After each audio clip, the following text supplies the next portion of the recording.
પ્રભુ, અત્યારે આ સમયમાં જ્યારે પ્રભુ તમારા વચનો સાથે અમે સમય વિતાવવાના છે, ત્યારે પ્રભુ તમારી સાથેનું એક એન્કાઉન્ટર માંગી લઈએ છે. પ્રભુ, તમારી સાથેનું એન્કાઉન્ટર થયા પછી સાઉલમાંથી પાઉલ બની જાય છે અને પ્રભુ તમારા જેવા કાર્યો એ પૃથ્વી પર કરે છે. પ્રભુ, આજે તમારી પાસે આ કૃપા માંગીએ છીએ કે અમને તમારી સાથેનું એન્કાઉન્ટર મળે, તમારી સાથેનો સંબંધ વધે. પ્રભુ, તમે અમારી પ્રાર્થના સાંભળી છે માટે આભાર માનીએ છીએ. પ્રભુ, તમે અમારી પ્રાર્થનાનો ઉત્તર આપ્યો છે માટે આભાર માનીએ છીએ. જીવનમાં ડર લાગે છે, ભય લાગે છે, સતત લાગે છે? તો આ ભય, આ ડર શું છે? લાગણી છે? આ સારો જવાબ. કશું થાય ને એટલે શૈતાનને માથે મૂકી દેવાનું. આપણી તો કોઈ જવાબદારી જ નથી. મારો છોકરો નાપાસ થયો, આ જોયું શૈતાને, પેલો શૈતાન ખુશ થાય છે કે આ તો એના પક્ષે તો કશું કરતો નથી, એટલે તમને પછી મુક્કે પર મુક્કા માર્યા કરે છે. હજુ સહેજ વિચાર કરીને મને બતાવો, આ ડર, ભય છે શું? 2 તિમોથી 1:7. કારણ ઈશ્વરે આપણામાં જે આત્માનો સંચાર કર્યો છે તે આપણને કાયર બનાવતો નથી. કારણ ઈશ્વરે આપણામાં જે આત્માનો સંચાર કર્યો છે તે આપણને કાયર બનાવતો નથી, પણ તે આપણામાં શક્તિ, પ્રેમ અને સંયમ પ્રેરે છે. આ સંપૂર્ણ બાઇબલનું ભાષાંતર છે. અંગ્રેજી ભાષાંતર એવું કહે છે, God has not given me the spirit of fear and timidity, અંગ્રેજી બાઇબલ કહે છે, God has not given us spirit of fear. Spirit of fear. ડરનો આત્મા. એટલે ડર શું છે? અકોર્ડિંગ ટુ બાઇબલ, ડર એક સ્પિરિટ છે, એ આત્મા છે. તો આટલું તો ક્લિયર થયું કે ડર એ કોઈ લાગણી નથી, પણ એક સ્પિરિટ છે. આગળ હું સમજાવીશ. તો પછી શ્રદ્ધા શું છે? 2 કોરિન્થ 4:13. શાસ્ત્ર કહે છે કે મને શ્રદ્ધા હતી તેથી હું બોલ્યો. અમારામાં પણ એવી જ શ્રદ્ધાની ભાવના છે. સંપૂર્ણ બાઇબલનું ભાષાંતર કહે છે કે શ્રદ્ધાની ભાવના. પણ ત્યાં આપણને અંગ્રેજી બાઇબલ મદદ કરે છે. જરા જોરથી વાંચે. believers share the same spirit of faith, Believers share the same spirit of faith. Spirit of faith. તો faith શું છે? સ્પિરિટ, આત્મા. અત્યાર સુધી આપણે શ્રદ્ધાને અલગ અલગ એમાં જોયું છે. આજે એક સ્ટેપ ઊંડા ગયા આપણે. અત્યાર સુધી આપણે હિબ્રુ 11:1 કહેતા હતા કે જેની આશા રાખીએ છે તેની ખાતરી, અને જે જોયું નથી તેનો પુરાવો. આપણે એ પણ શીખ્યા છે કે શ્રદ્ધા એ સ્વર્ગીય નાણું છે. શ્રદ્ધા એ અદૃશ્યને જોવાની શક્તિ છે. આ બધી બાબતો અત્યાર સુધી શ્રદ્ધામાં આપણે શીખ્યા છે. આજે વચન અનુસાર એક સ્ટેપ આગળ ગયા કે ફેથ ઇઝ a spirit. 2 વસ્તુ ક્લિયર કરીએ. ડર એ સ્પિરિટ છે, શ્રદ્ધા એ સ્પિરિટ છે. ઓકે. ત્રીજો અને છેલ્લો સવાલ, નિયમ એટલે શું? ટ્રાફિકનો નિયમ કે દેશનો નિયમ એની વાત નથી કરતી. નિયમ, લો. નિયમ કોને કહેવાય? તો લખો. નિયમ એ વૈશ્વિક સ્તરે, વિશ્વના લેવલ પર વૈશ્વિક સ્તરે સ્થપાયેલો સિદ્ધાંત છે. જે કોઈ એમાં દાખલ થાય છે તેને પરિણામ એક સરખું મળે છે. Right. Law is universal established principle. Whoever involves in that gets the same result.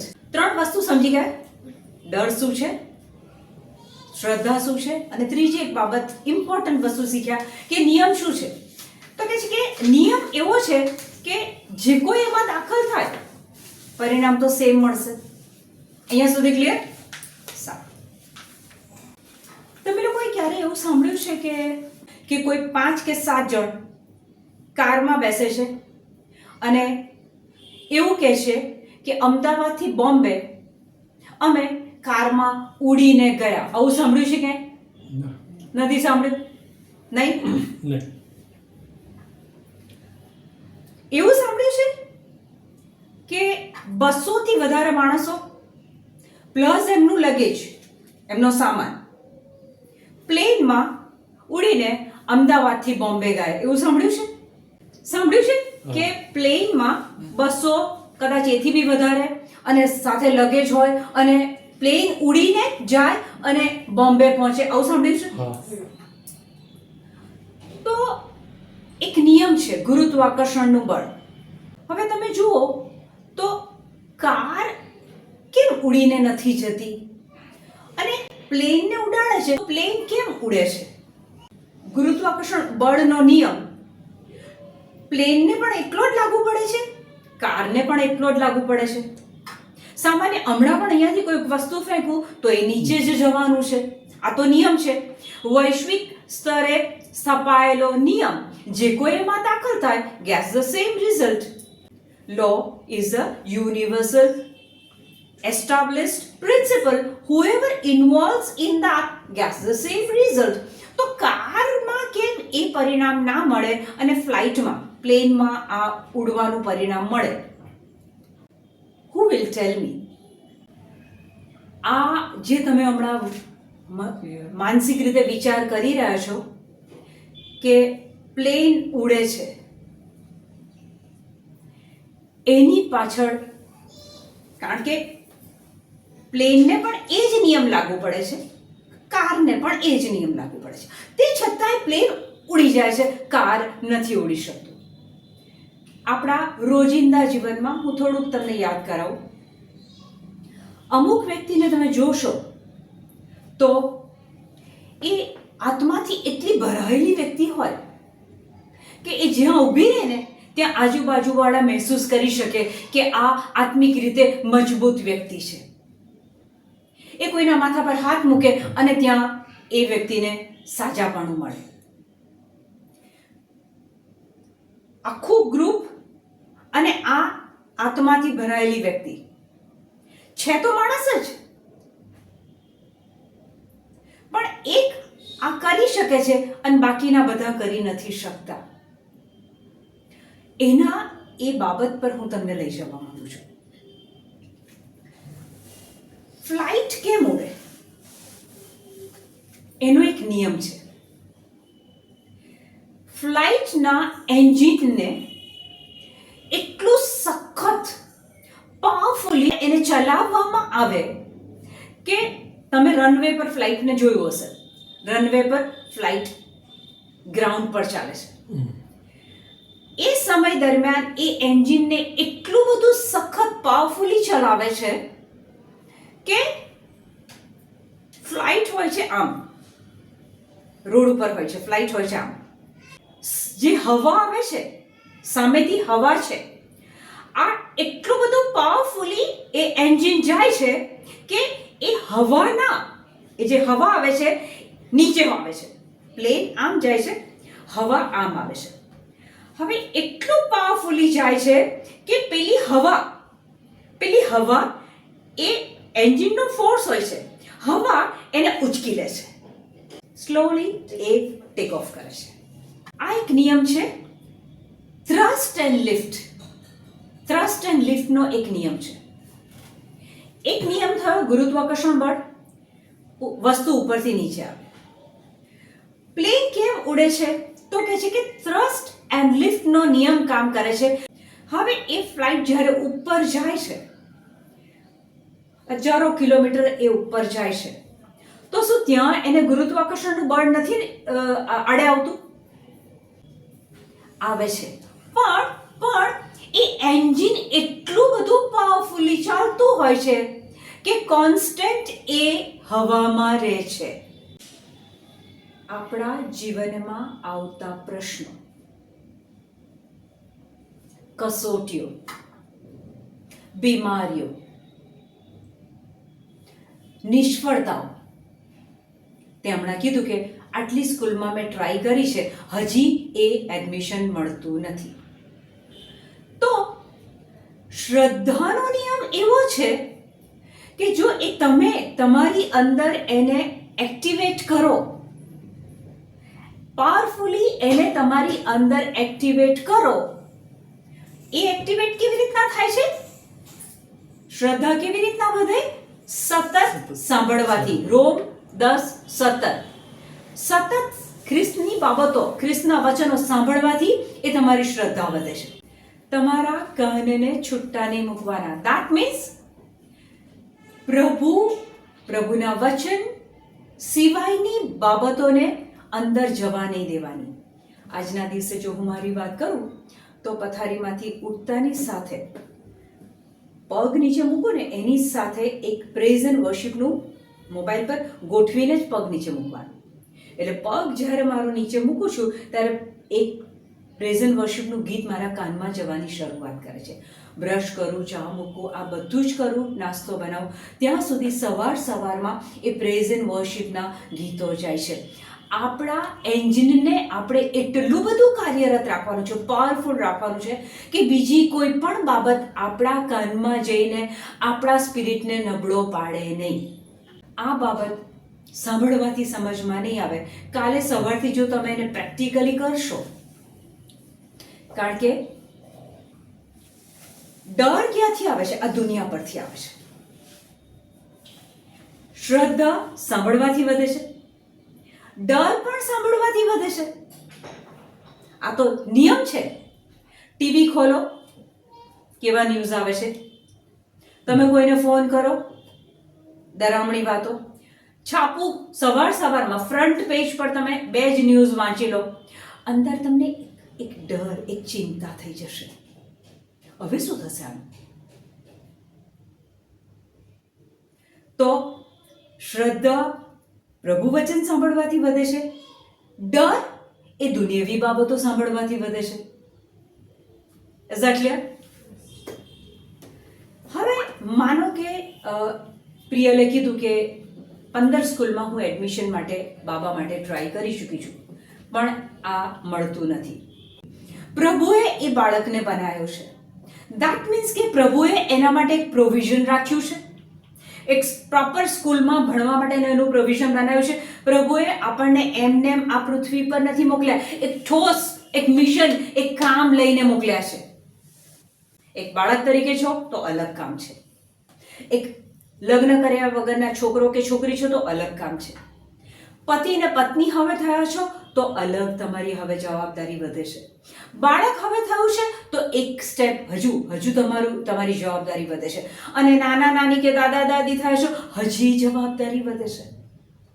પ્રભુએ એક બી ફેઝ આપણને બેસી રહેવા માટે નથી આપ્યો. ઈશ્વરની યોજના આપણા દ્વારા પૃથ્વી પર પૂરી કરવા માટે પ્રભુએ આપણી પસંદગી કરી છે. યોહાન 15:16 ઈસુ કહે છે, તે મને પસંદ નથી કર્યો, પણ મેં તને પસંદ કરી છે અને તારી નિમણૂક એટલા માટે કરી છે કે જા અને સદા ટકે એવા ફળ આપતી રહે. સદા ટકે એવા ફળ, આત્માઓ બચાવવાનું કામ. હવે આપણને એ સ્કૂલમાં એડમિશન જોઈએ છે. મને તમારા હસબન્ડે વાત કરી એ પ્રમાણે તમારો બાબો 2.5 વર્ષનો છે અને હજી એ કંઈ ખાસ બોલતો નથી. 2.5 વર્ષ થયા છે. આ એક બાબત છે કે જેમાં સુપરસીડ કરવું છે આપણે. એ ગુરુત્વાકર્ષણના બળને આંબીને ઉપર જવું છે. શું કરીએ કે આ એડમિશન પ્રભુ આપણને બતાવે? શું કરીએ કે આ બાળક બોલતો થઈ ગયો છે, એ આપણે એને સાંભળીએ આપણા કાનથી? શું કરીએ? પ્રભુ એને એડમિશન આપી દો ને, પ્રભુ એને બોલતો કરી દો ને. આ પ્રાર્થના નહીં કે પ્રભુને નહીં કહેવાનું. પ્રાર્થના કેવી કરવાની મને કહો. ચલો હવે આપણે શું કરીએ કે આ બંને બાબતમાં આપણને પરિણામ જોઈએ છે. યોએલ 4, 10. હળના ફળાને ટીપીને તલવાર બનાવો. હળના ફળાને ટીપીને તલવાર બનાવો. દુર્બળ માણસ પણ કહે કે હું યોદ્ધો છું. દુર્બળ માણસ પણ કહે કે હું યોદ્ધો છું. હવે બાઇબલ શીખવાડે છે દુર્બળ માણસ પણ કહે કે હું યોદ્ધો છું, હું બળવાન છું, હું તાકાતવર છું.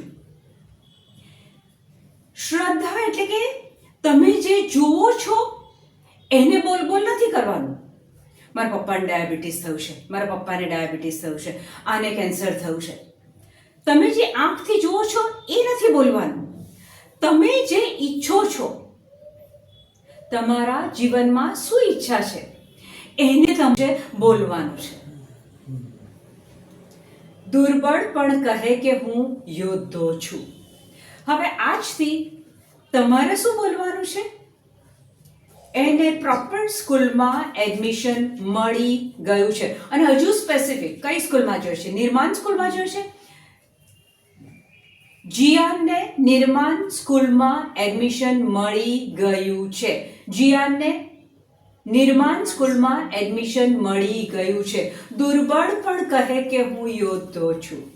છે વીક, નબળો છે, પણ એ જેમ જેમ બોલશે એમ એમ ઈસુની શક્તિ એની અંદર કાર્યરત થશે. લિયોન બોલતો થઈ ગયો છે. લિયોન બોલતો થઈ ગયો છે.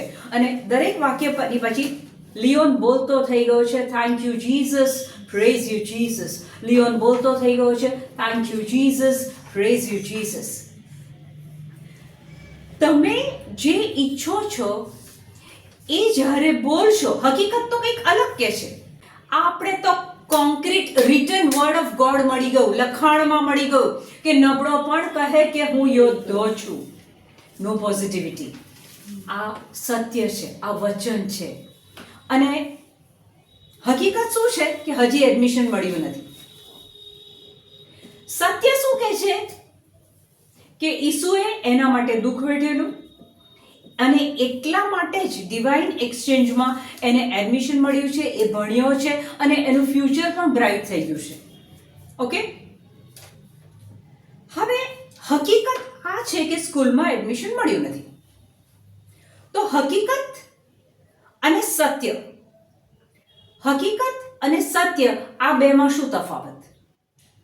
ફેક્ટ, ટ્રુથ, આમાં શું તફાવત? દાખલા તરીકે કોઈ એક વ્યક્તિ બીમાર છે. ફેક્ટ, હકીકત. ડોક્ટરે રિપોર્ટ આપ્યો છે, દવા ગોળી લેવા પડે છે, બીમાર છે. ફેક્ટ. ટ્રુથ એવું કહે છે 1 પીટર 2:24 ઈસુના ઘાથી તમે સાજા થયા છો. સત્ય એવું કહે છે કે તમે સાજા થઈ ગયા છો કારણ કે ઈસુએ બલિદાન આપ્યું છે, ઈસુએ ઘા સહન કર્યા છે. તો આ બંને ફેક્ટ અને ટ્રુથની વચ્ચે મને બતાવો શું ડિફરન્સ છે? Fact is changeable, truth is not changeable. બાઇબલમાં જે ટ્રુથ, વચન, પ્રભુ વચન, સત્ય બતાવ્યું છે ઇઝ નોટ ચેન્જેબલ. હકીકત બદલાઈ શકે છે, સત્ય બદલાઈ શકતું નથી. તો આ મેં તમને લોકોને એક બાબત બતાવી કે હવે આ લોકોના કામમાં સફળતા જોઈએ છે, એક સફળતાની ઊંચાઈ પર જવું છે, તો તમારી ફરજ છે કે તમારા મુખે તમારે એ બોલવું પડે. તમારે કપડાની ઇસ્ત્રી કરવી હોય તો ઇન્સ્ટ્રુમેન્ટ, એક ઇસ્ત્રીની જરૂર પડે. પણ એ ઇસ્ત્રી થાય શાનાથી? ઇલેક્ટ્રિસિટીથી થાય. તમારો મોબાઈલ ડિસ્ચાર્જ થઈ ગયો છે, બેટરી નથી, તો કેવી રીતના, શાનાથી એ બેટરી ચાર્જ થશે? ઇલેક્ટ્રિસિટી. તમારું લેપટોપ શાનાથી? ઇલેક્ટ્રિસિટીથી. ઘરમાં રાત્રે 9 વાગે એન્ટર થયા, આખા ઘરમાં અંધારું છે, સૌથી પહેલા શું કરશો સરોજબેન? લાઇટની સ્વિચ ઓન કરશો, લાઇટ સળગશે અથવા એ પ્રકાશ શાનાથી આપે છે? ઇલેક્ટ્રિસિટી. એટલે ઇલેક્ટ્રિસિટીથી કેટલી બધી વસ્તુઓ આપણે યુઝ કરી શકીએ છીએ. એ જ પ્રમાણે પ્રભુ વચનથી સાજાપણું, શૈતાની બાબતોમાંથી છુટકારો, શાંતિ, સંપત્તિ, સ્વર્ગીય જીવન, આનંદ, હસબન્ડ વાઈફ વચ્ચે બોન્ડિંગ, ઘરમાં શાંતિ, આ બધું માત્ર તમે જ્યારે પ્રભુ વચનને પકડો, એને રોજ બોલો, એને લખો, એને વાંચો, ત્યારે બધી જગ્યાએ તમે રિઝલ્ટ જોશો. આપણી પ્રાર્થનામાં પ્રભુ આપો ને, પ્રભુ આપો ને. હજુ એક સ્ટેપ આગળ. ક્યાંક પ્રાર્થના હોય, ક્યાંક રિટ્રીટ હોય, આખી રિટ્રીટ 3 દિવસની અટેન્ડ કરે, છેલ્લે સમયે જે તે પેલી વ્યક્તિએ રિટ્રીટ આપી હોય એની પાસે લાઈનમાં જઈને ઊભા રહે, મારા માથા પર મૂકીને પ્રાર્થના કરો ને. પ્રભુએ આપણને ભિખારી નથી બનાવ્યા. તમે બાઇબલ વાંચો તો પ્રભુએ તમને ઓથોરિટી આપી છે, એ સત્તા આપી છે. તમારા જીવનના આ રીતના પ્રશ્નોને તમે હુકમ કરો. એક વખતે અવન બગડી ગયું, ચાલે નહીં. તો શ્રેયા કહે છે કે મમ્મી અવન નથી ચાલતું. મેં તો ચાલ તાર આપણે ચલાવીએ. મને ખબર છે પ્રભુએ આપણને ઓથોરિટી આપી છે. ખોલો ઉત્પત્તિ 1:26. પછી ઈશ્વરે કહ્યું, આપણે માણસ બનાવીએ જે આપણી પ્રતિમૂર્તિ રૂપ અને આપણને મળતો આવતો હોય અને સમુદ્રના માછલા ઉપર, હવે સાંભળજો, સમુદ્રના માછલા પર અને આકાશમાંના પંખીઓ ઉપર અને ઢોરો ઉપર અને બધા જ જંગલી પ્રાણીઓ ઉપર અને પેટે ચાલનારા બધા પ્રાણીઓ ઉપર તે હકુમત ચલાવે. વચનની શરૂઆત પહેલો શબ્દ વાંચો ફરીથી. પછી ઈશ્વરે કહ્યું, આપણે માણસ બનાવીએ. આપણે તો બહુ વચન થાય ને, તો ઈશ્વર તો એક જ. આપણે માનવ બનાવીએ. પિતા, પુત્ર અને પવિત્ર આત્મા કહે છે આપણે માણસ બનાવીએ, આપણી પ્રતિમૂર્તિ રૂપ હોય અને એ પૃથ્વી પર હુકુમત ચલાવે. આપણને એ હુકુમત આપેલી છે. પણ આપણું એક માનસ પહેલેથી એવું ઘડાઈ ગયું છે. પેલા પાસે પ્રાર્થના કરાવવા જઈએ, ના, તમારી અંદર એ પવિત્ર આત્મા છે. તો એ હુકુમત જો આપણે એ વાપરતા શીખી જઈએ તો આપણે કોઈની પાસે પ્રાર્થના કરાવવાની જરૂરત પડતી નથી. એ દિવસે મેં અવન પાસે ગઈ, અવનને કીધું, ઈસુના નામમાં ચલ શરૂ થઈ જા, કામ કર.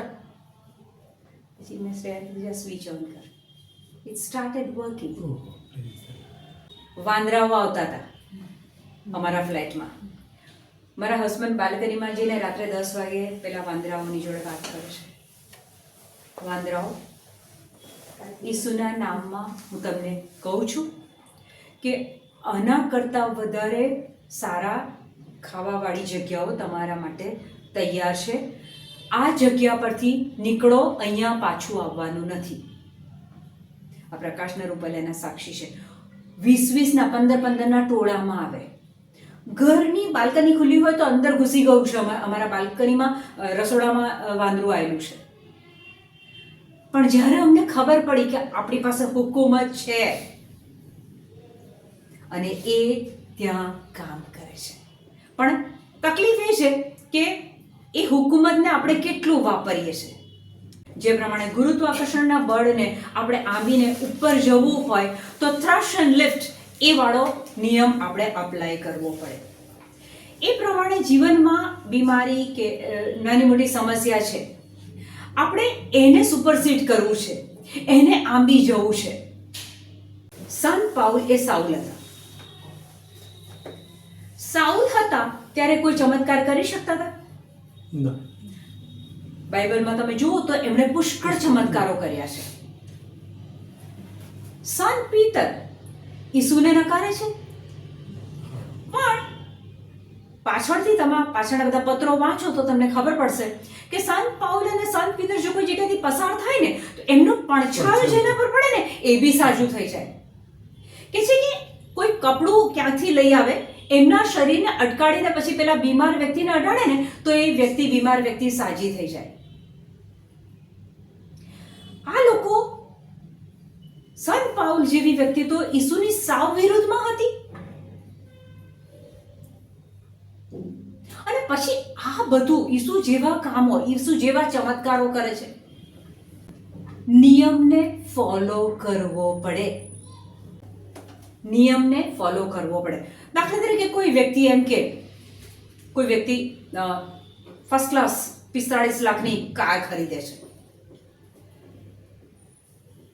ન્યૂ બ્રાન્ડ કાર છે, એકદમ મસ્ત, અને ડ્રાઈવર આવે છે અને એમના ઘરે કાર મૂકે છે.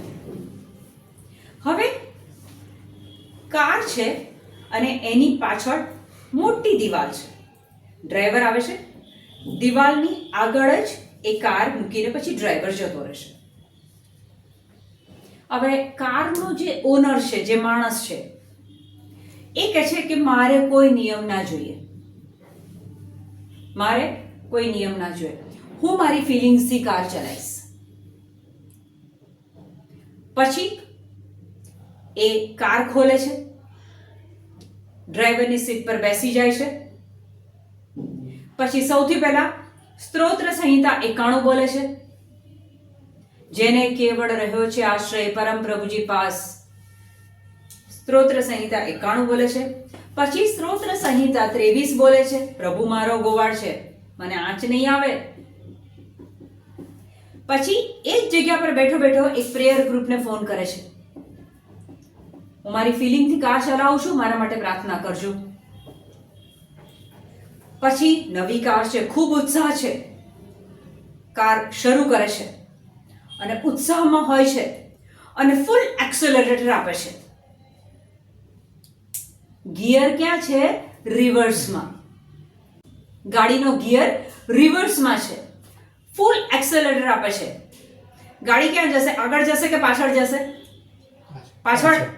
અને ફૂલ ફોર્સમાં એક્સેલરેટર દબાવ્યું છે એટલે અથડાશે બી એટલા જ ફોર્સથી, ગાડી ડેમેજ થઈ. હવે કંપની વાળાને ફોન કરે, તમારી ગાડી ડેમેજ થઈ, આવી કેવી ગાડી મને આપી? પેલો કંપની વાળો સાંભળશે? ગાડીને ચલાવવાનો નિયમ છે, આગળ જવું છે તો તમારું ગિયર આગળ રાખવું પડે, રિવર્સ જવું છે તો તમારું ગિયર રિવર્સ રાખવું પડે, નિયમ પાડવો પડે. શ્રદ્ધા એ નિયમ છે. તકલીફોને સુપરસીડ કરવી છે, આંબી જવી છે તો નિયમ પાડવો પડે. પ્રભુના વચનને દિવસ રાત આપણે બોલવા પડે, રટવા પડે, ભણવા પડે, સમજવા પડે, સાંભળવા પડે, સમજવા પડે. ગયા વર્ષે અમે રિટ્રીટમાં ગયેલા, પછી આખું વર્ષ શું? તો કે કશું નહીં, કનેક્શન તૂટી ગયું. 3 દિવસ રિટ્રીટમાં ગયેલા ત્યારે તમને ગુઝબમ્પ આવે, બહુ સારું લાગે. પછી તમે આવ્યા, કનેક્શન તમારું આખું વર્ષ તૂટી ગયું. પછી નેક્સ્ટ યર પાછું જવાનું, ફરી 3 દિવસ બહુ સરસ લાગે. ખુલતા નહીં. યહોશુઆના પુસ્તકમાં 1 અધ્યાયના 8મા વચનમાં જ્યારે યહોશુઆ મોશે પછી લીડર બને છે ત્યારે ડિપ્રેશનમાં આવી જાય છે અને ત્યારે પ્રભુ એને કહે છે કે આ પોથી, આપણા માટે બાઇબલ, તારા જીભના ટેરવે હોવી જોઈએ. રાત દિવસ તારે એનું રટણ કરવાનું, અને તો જ તું બધા કામમાં ફતેહ પામીશ, વિજય મેળવીશ. આપણે આજે આપણા ડે ટુ ડે લાઈફમાં કેમ નિષ્ફળતાઓનો સામનો કરીએ છીએ? આપણને સાંભળવું ગમે છે, એથી આગળ એક સ્ટેપ લેવાનું. પેલું પ્લેનનું એન્જિન એટલું બધું પાવરફુલી ચલાવવામાં આવે છે કે એ સામેથી આવતી હવાને સુપરસીડ કરીને ઉપર ઉડી શકે છે. આપણી સમસ્યાઓની સામે વચનો એટલા હોય કે એ જ ફોર્સ આપણને ઉપર ઉડાડશે. પ્રભુ તમારા એક સ્ટેપને જુએ છે. આપણે સંત પાઉલની વાત કરીએ. જેવું ઈસુ સાથે એન્કાઉન્ટર થયું કે એ વચનોમાં આવી ગયા. તમે ગલાત્યાના પુસ્તકમાં વાંચો, 3 વર્ષ એ એકાંતમાં જતા રહે છે, ભૂગર્ભમાં જતા રહે છે, કોઈની સાથે સંબંધમાં નથી. એ 3 વર્ષ સતત એ શાસ્ત્રનો અભ્યાસ કરે છે, અને પછી જ્યારે બહાર નીકળે છે ત્યારે પવિત્ર આત્માની પ્રેરણાથી આ બધા કામો કરે છે. સંત પીતર, કેટલા ચમત્કાર! એ નિયમને પાડે છે. કયો નિયમ? શ્રદ્ધાનો નિયમ. શ્રદ્ધા કેવી રીતના વધે? સતત પ્રભુ વિશે વચનો સાંભળવાથી આપણી શ્રદ્ધા વધે છે. તો આપણા પક્ષે આપણું કામ કરવું એ આપણી ફરજ છે.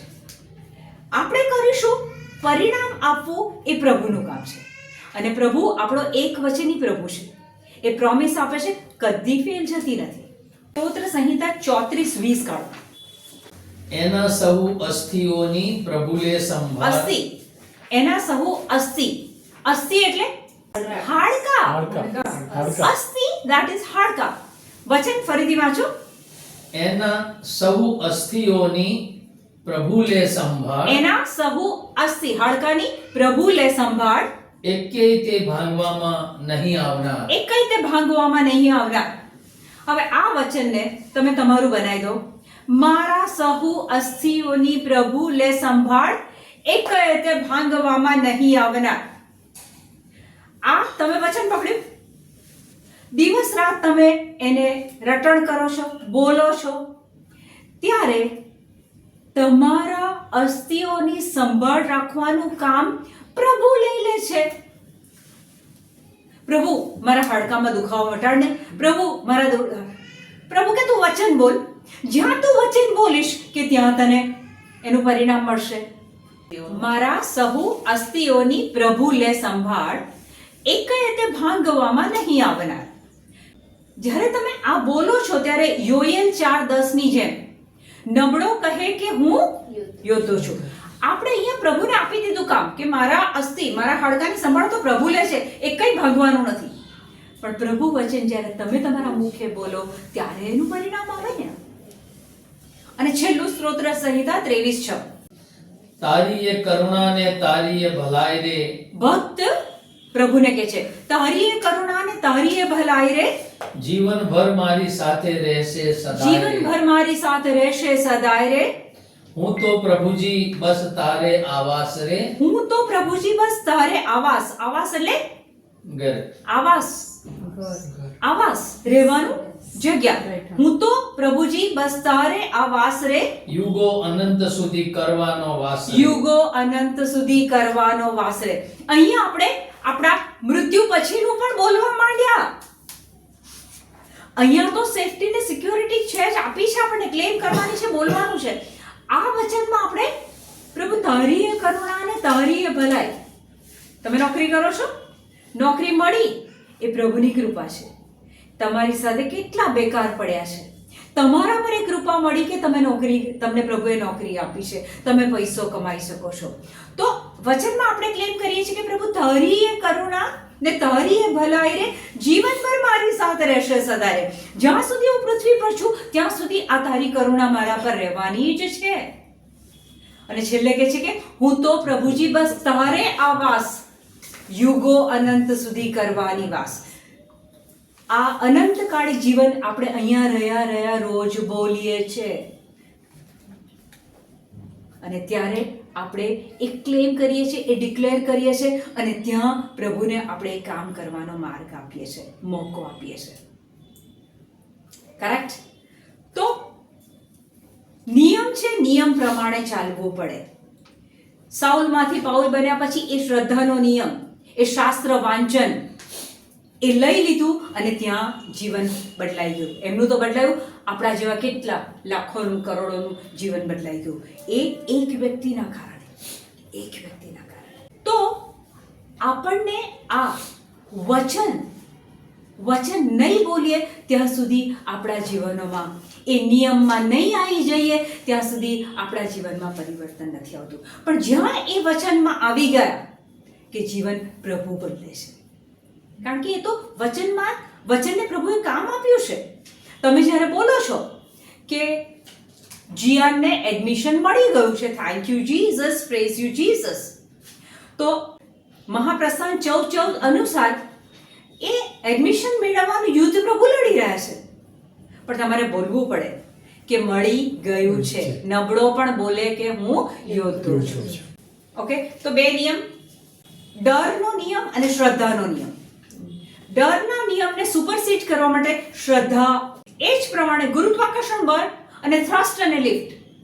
ગુરુત્વાકર્ષણનું બળ નીચે લાવે છે પણ થ્રસ્ટ અને લિફ્ટ કરે ત્યારે ફ્લાઇટ ઉપર ઉડે છે. એ જ રીતે જે આપણે આપણા વચનોને ડે ટુ ડે લાઈફમાં એટલું ફાયરિંગ કરીએ, એટલું બોલીએ અને તે પણ શ્રદ્ધાથી, વિશ્વાસથી, બોલવા ખાતર નહીં. જ્યારે તમે બોલો કે જીયાનને એડમિશન મળી ગયું છે ત્યારે વિઝનમાં લાવો કે યસ, એ સ્કૂલમાં જઈ રહ્યો છે, યુનિફોર્મ પહેર્યું છે, ટાઈ છે, બૂટ પહેર્યા છે, મોજા પહેર્યા છે.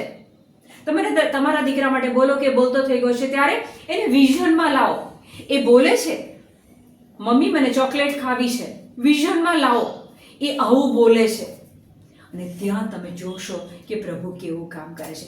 કારણ કે રોમ 4:17 તમે જ્યારે કોઈ બાબત બોલો છો એ બાબતને પ્રભુ હાક મારીને બોલાવે છે. ધન્યવાદ પ્રભુ, તમારો આભાર માનીએ છીએ કે આ નિયમો આજે તમે અમને શીખવ્યા. પવિત્ર આત્મા અમને કૃપા આપજો કે અમે વચનોમાં રહી શકીએ. Thank you lord. આમેન.